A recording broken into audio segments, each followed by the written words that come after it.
everyone, my name is Caitlin Kaufman, and this is a brief presentation on the Patient Protection and Affordable Care Act of 2010.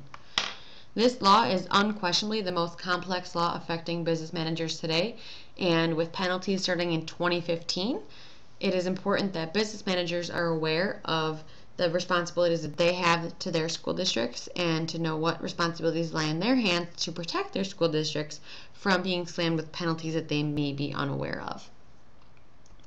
The minimum value health coverage mandate is one of the biggest that is currently affecting business managers today. This states that certain large employers are now required to offer affordable minimum value health coverage to their full-time employees, or they can pay a penalty. This is also known as the employer shared responsibility, or pay or play, fittingly. There is a lot to this definition and it's pretty wordy, so we're going to take a minute to break it down. By the Affordable Care Act, a large employer is considered one with 50 or more employees. The term affordable refers to an insurance plan that costs no more than 9.5% of that employee's annual household income, and that is based on single coverage.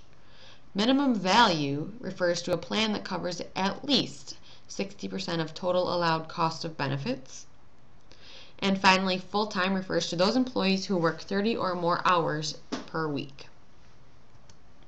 So how is this affecting school districts? Well, I spoke with a few business managers from across the state and found out that it really is affecting them differently up to this point so far. And it really depends largely on the amount of part-time employees that they have, hovering around 30 hours per week. As we know, those employees that work 30 or more hours per week need to be paid benefits, or need to be offered healthcare coverage, I should say.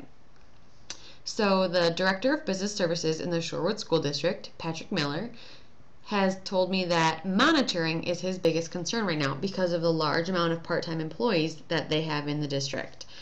So in order to monitor all of these employees' hours, he's created this spreadsheet that keeps track of the hours.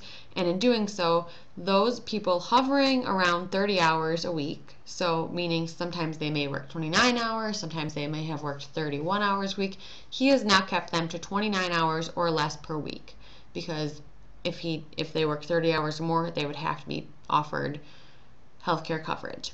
Those employees who previously were above 30 hours now always work around 40 hours. This is because in keeping the other people at 29 or less, it makes sense to use the people who we're already offering coverage to be at 40 hours per week. On the other hand, in Hayward, I spoke with the business manager, Jeannie Stahl, and they have seen little effect to date, and that is because they don't have any part-timers at 30 hours per week. Because of this, there's little monitoring to do, and there's been little effect to this point.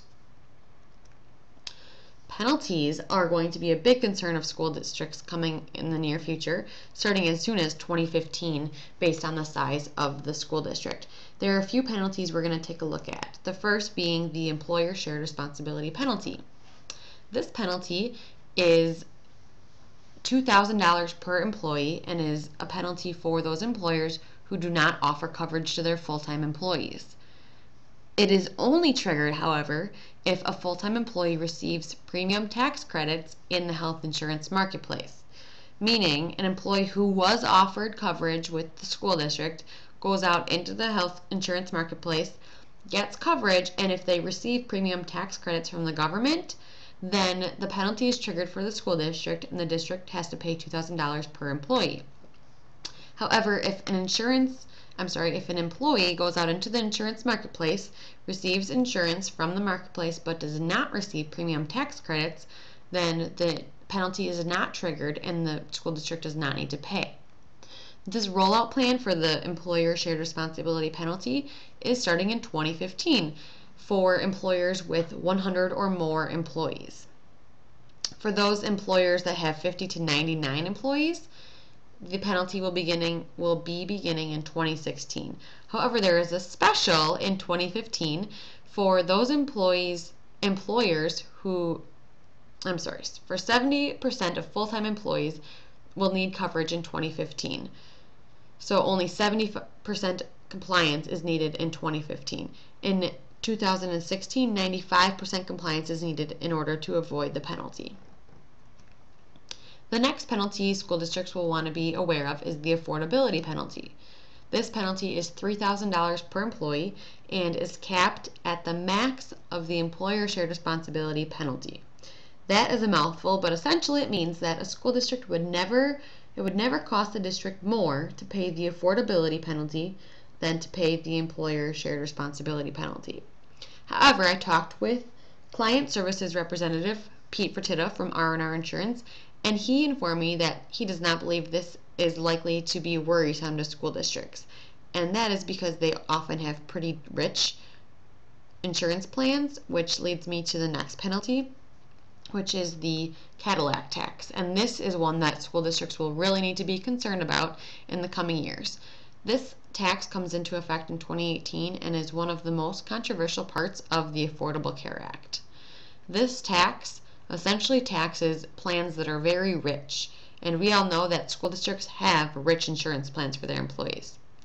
An excise tax of 40% is placed on an amount over $10,200 of coverage in a year. So an example to clarify that. If a plan premium is $11,200 annually, an excise tax on that would be 40% of $1,000, because $11,200 minus $10,200 is $1,000. So 40% of $1,000 is $400 that employee would have to pay for that person. This penalty is estimated to affect nearly 75% of all plans, and because it is so controversial, it's even still up in the air whether or not it's actually going to come into effect in 2018. So what's next for school districts? Will employers stop offering coverage? Well, employers with 50 employees or less, with less than 50 employees do not need to offer health care coverage. So it's possibility that those employers with under 50 employees will stop offering coverage because it is such a huge cost to the employer, and will raise salaries instead, because now employees have another option to go out to the exchange and get their own insurance. But in order to stay competitive, they'll have to raise salaries so that those employees can afford the insurance coverage. Which leads me to my next point, is that the general public will likely have sticker shock once they start going out to the exchange and seeing just how expensive insurance can be. Thus, once people start going out to the insurance marketplace, people will start understanding the value of insurance as part of a benefits package, meaning most employers will probably continue to offer health care coverage in order to remain competitive. And if they don't, like I said earlier, definitely some salary boosting is going to have to happen in order for those employees to afford insurance coverage on their own terms. And finally, it's very important for business managers to stay up to date on the laws and the updates that are coming out. And the ways that they can do that, there's many different outlets, but many include webinars, mailings, emails, and definitely using insurance brokers. These people are there to help business managers, and they have so much information they dig through, and then they give the business managers the most important pieces so that they have an easier way of understanding the law, because it is so complex.